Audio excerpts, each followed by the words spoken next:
국감 시작 전 한동훈 국민의힘 대표는 친한계 20여 명과의 만찬 회동에 이어서 다음 날 원외 당협위원장 90여 명과 오찬 회동을 연이어 가졌습니다. 윤석열 대통령은 한동훈 대표와의 독대가 필요하다는 참모들의 건의에 16일 재보궐선거 이후에 보면 좋겠다며 수용한 것으로 전해졌습니다. 하지만 한 대표는 구체적으로 정해진 건 없다는 반응을 보였습니다. 대통령실에서 말씀하신 그 말씀이 구체적으로 아직 정해진 건 없기 때문에 일정이 정해진 게 아니었어요? 이 행보를 놓고 평가와 해석이 분분한데요. 어떻게 보십니까? 제가 보기에는 참 이 조짐이 안 좋습니다. 조짐이 안 좋다는 거. 사실 친한계 만찬했다고 했을 때 그냥 뭐 친목 모임 했겠다라고 생각했는데 그중에 한 분이 그 다음날 방송에 나와서 친한계 의원이 20명인데 뭐 50명을 만든다 뭐 이런 얘기를 하는 거예요. 이런 분열은요 탄핵을 부릅니다. 탄핵. 왜 그러냐면 우리가 지난 2004년도 노무현 대통령 탄핵하실 때도 보면은 물론 헌재에서 기각이 됐습니다만 그때 열린우리당, 새천민주당 나눠 있어서 탄핵이 됐고요. 2016년 12월 9일 뭐 일단 탄핵이 되지 않았습니까? 박근혜 대통령도 친박 비박 나눠졌기 때문에 탄핵이 됐다. 그래서 분열은 탄핵을 부른다. 그래서 지금 이럴 때가 아니다. 저는 한동훈 대표가 이제 눈치 안 보고 자기 정치하겠다. 세력화에 본격적으로 시동을 걸었다고 봐요. 한동훈 대표가 최근 가장 많이 올리는 단어, 키워드가 뭔지 아세요? 선택입니다.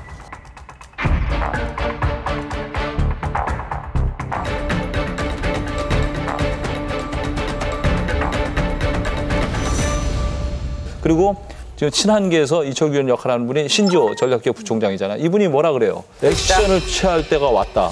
이제 고민을 넘어서 액션해야 될 요 순간이 가까워지고 있다. 예, 그런 거 아닌가 싶습니다.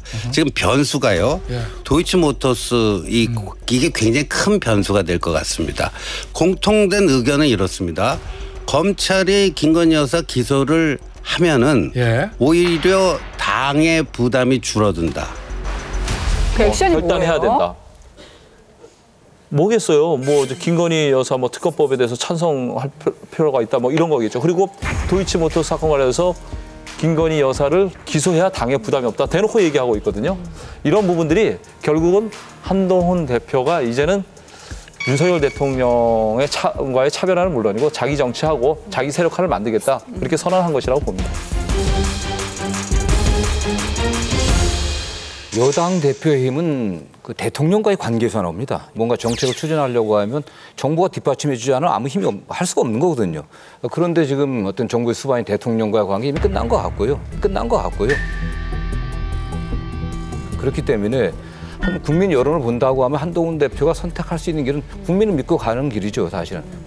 다행히도 한동훈 대표 입장에서는 범야권이 192석이거든요. 8명만 움직일 수 있다고 하면 특검법도 통과시킬 수 있고 탄핵도 의결할 수 있습니다. 한동훈 대표가 사실 자기 계보를 갖다 10명 정도만 확실하게 확보할 수 있다고 하면은 어떤 주도권을 잡을 수 있기 때문에 지금 확실하게 자기 세력 챙기기, 자기 계보 만들기에 나섰다고 볼 수밖에 없는 거 아니겠습니까? 그냥 놔두면 당은 그냥 저절로 고사하게 되어 있습니다. 지금 상태가. 국민들의 여론을 보세요. 지금 리얼미터에서 20%대 지지율이잖아요. 더 이상 떨어질 수가 없는 데까지 떨어져 있는 상태고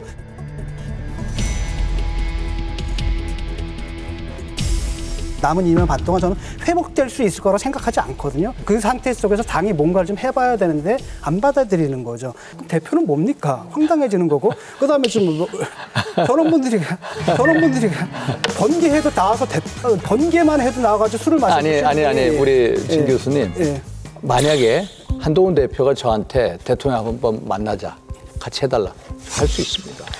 사실 제가 대통령실한테도 물어봤어.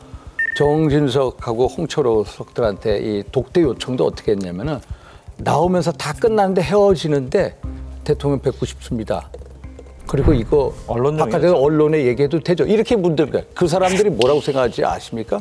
정적 비서실장 홍철호 황당하던 거예요. 제가 얘기 좀 할게요. 그래서 이게 결국은 뭐냐 신뢰가 무너졌다는 거고요. 예. 제가 얘기를 좀 할게요. 일단은 독대라는 것은 이게 예. 이제 언론에 흘러나가고 이랬을 때는 이게 마지막 수단이거든요. 여론의 압력을 느끼라는 거예요, 대통령실에. 그러니까 대통령실은 그 부분이 기분 나쁘다라는 건데 이게 언론에 흘러나오기 전에 이미 독대 요청을 거절당했다는 얘기예요. 본인들은 사실 받을 생각이 없는데 독대 요청이 바깥으로 나가니까 이 부분에 대해서 부담스럽고 그렇기 때문에 그게 기분 나쁘게 느껴지는 거죠. 아니. 예를 들어서 아니 두 분 관계 어떤 관계입니까? 검찰에 있을 때 키워온 사람 아니에요. 검사장급을 6단계를 튀어서 법무장관 만들었어요. 비대위원장 했어. 그럼 본인이 어떤 관계였습니까? 본인이 문자에서 대통령 한번 뵙고 싶습니다. 단 둘이서 이루어지는 거지. 그거를 홍철호 수석한테 얘기하고 누구한테 얘기하고 언론에 얘기하고 이렇게 가서는 독대가 안 된다는 거. 저 같은 경우도 예. 제가 마음 있으면요. 저 관저 쳐들어가요. 아니 세상에 관저에 와가지고 대통령 스타일이 뭐예요? 야 언제든지 들어와. 이런 스타일이에요.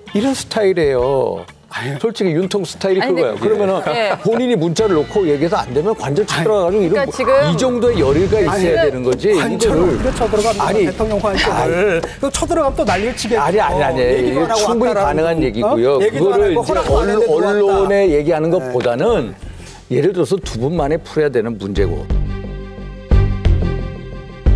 그 윤상현 의원님이 7월 24일 날 그 전당대회 끝나고 대통령실 만찬했잖아요. 근데 한동훈 대표하고 윤석열 대통령을 러브샷 시키면서 공개도 되죠? 공개도 되죠? 한동훈 대표한테 윤석열 대통령한테 이렇게 얘기하면서 시킨 얘기가 있어요. 뭐요? 형님 잘 모시겠습니다. 그랬대요. 했어 안 했어요?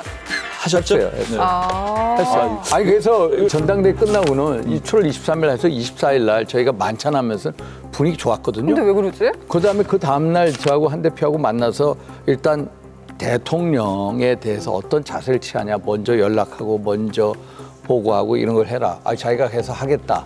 그래가지고 조만간 뵙겠습니다 하더니면 7월 30일 만났어요. 3자 회동을 했어. 그때까지 잘 갔어.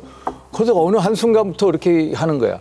그래서 주변에 있는 분들이 계속 스피커 역할을 해. 자꾸 갈등을 심화시키는. 그래서 이것부터 막아야 된다. 지금 한동훈 대표 주변에도 게이트키퍼 2명이 있어요. 2명 누군지 아시죠? 네. 누구예요? 2명이 엄청나게 대통령실 공격하잖아. 김대남 이 사건에 대해서도 오히려 더 그걸 하나를 빌미로 해서 누구 대통령을 얘기하시는 거예요? 공격해. 누구? 하나는 신이고 또 한 사람은 이 두 분이. 그래서 저는 제가 한 2주 전에 이 얘기를 했어요. 당정 간의 가장 큰 문제는 신뢰가 없는 거다. 신뢰가 없으면은 신뢰를 회복하기 위해서 가장 먼저 해야 될 게 뭐냐. 주변에 있는 사람들의 이 극한 발언을 자제해라. 모라토리엄 선언을 하자는 거예요. 그러니까 두 게이트키퍼라든지 대통령실에 있는 사람들이 서로 상대를 자극하는 말을 하지 말자. 그 다음에 우리가 저 같은 사람에서 신뢰 조성을 하자. 이게 안 되면은 결국 이게 결국 이 방향으로 갑니다. 이런 와중에 친한계라고 하는 분도 20명 만찬을 한 걸 두고 대통령실에서는 확실하게 불쾌감을 표시하더라고요.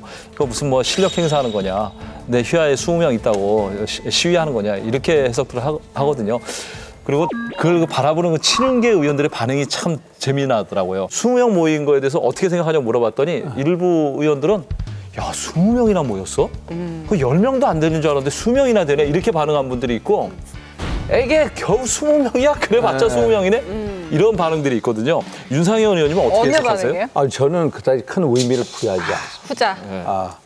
이 완전한 끈끈한 어떤 의리라든지 어떤 동제로 뭉친 분들은 아니다라는 거. 그래서 그게 큰 의미는 없다.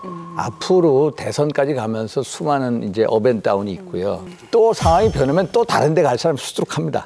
우리 당에 있는 친윤이 있다, 친한이다. 저는 솔직하게 그 옛날에 계보 생활 많이 해봤지 않습니까? 학교에서 계보 생활 했는데 아무 의미 없습니다. 왜 의미가 없는지 아십니까? 우리 이쪽에 있는 사람들의 기본적인 DNA는 어떤 계보 의리 이것보다는 내 자신의 이익이고 내 자신의 공천이고 내 자신의 자리이기 때문입니다. 그래서 저는 무슨 친한계가 모였고 친윤계가 모였다. 그 사람들 공천 때 가면 자리 잡을 때 가면 다 달라집니다. 이게 우리들의 실상이기 때문에 그거 모인 거에 대해서 솔직하게 크게 의무부여를 저 개인적으로 하지 않습니다. 국민의힘의 실상을 지금 정확히 잘 정확히 말해서